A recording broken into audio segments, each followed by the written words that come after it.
Hello everyone, কেমন আছো তোমরা সবাই? মিষ্টিস ব্লগের নতুন একটা ভিডিওতে তোমাদের সবাইকে স্বাগত জানাই। আগের দিনের ব্লগের যেখানে আমি ভিডিওটা শেষ করেছিলাম, আজ ঠিক তার পরের থেকে আবার শুরু করছি। তোমরা পুরো ভিডিওটা দেখতে থাকো আর সাথে থাকো, আশা করছি তোমাদের ভীষণ ভালো লাগবে।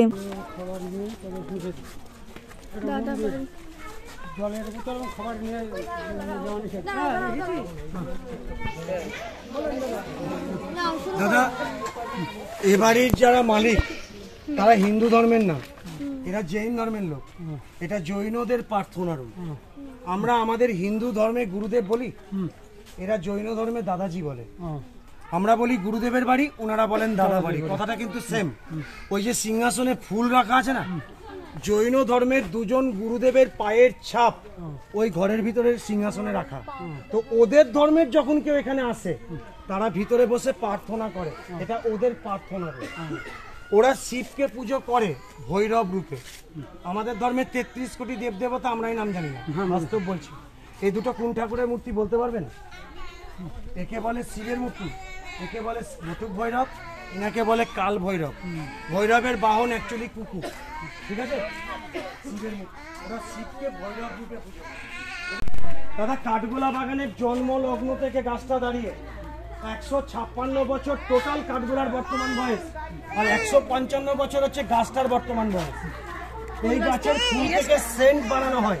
তবে নামটা চাপা, ভিতরটা ফাঁপা, সাইডে বাগান, সামনে আগান।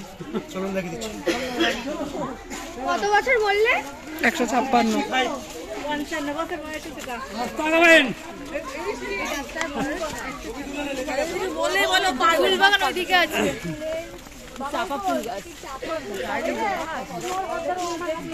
চল গাছে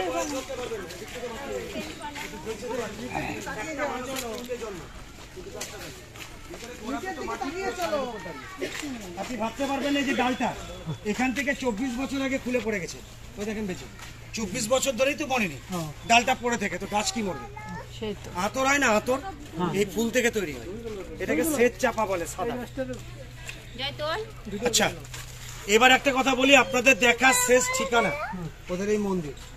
আমরা সবাই জানি না, আমাদের ইয়েতে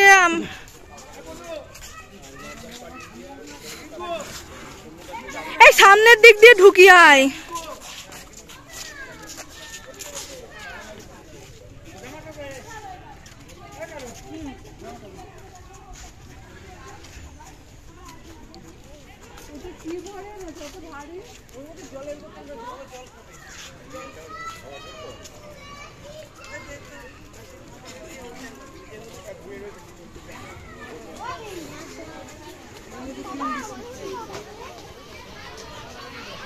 পুরো ঠিক শান্তি হলো না এত বেলাতে।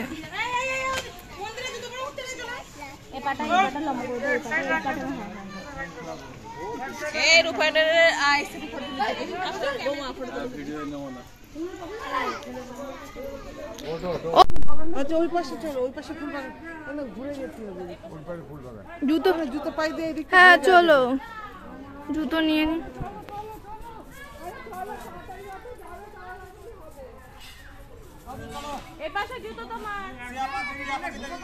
কাঠগোলা বাগান বাড়ি আমাদের প্রায় ঘোরা শেষ। এবারে আমরা হাঁটতে হাঁটতে সামনের দিকে যাচ্ছি। এখন আমাদের চিড়িয়াখানা দেখাটা বাকি রয়েছে। আমরাই সবার পিছনে পড়ে গেছি।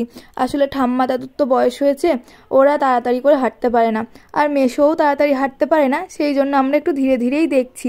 বাদ বাকি আমাদের সাথে যারা যারা এসেছিলো সবাই মোটামুটি ঘুরে টুরে বেরিয়ে গিয়েছে।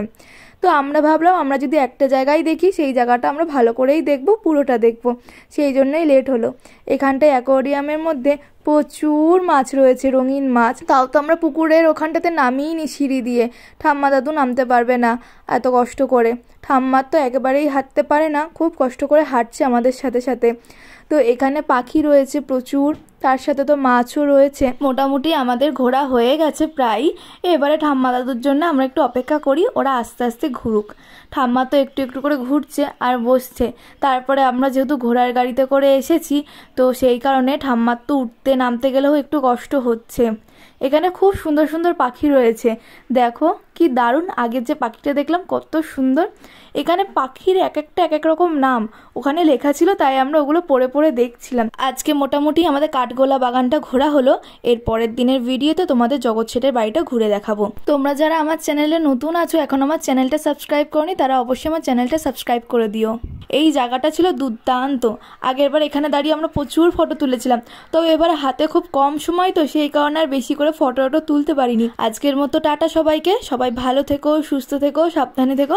আর আজকের ব্লগটা কেমন লাগলো অবশ্যই কমেন্ট করে জানিও।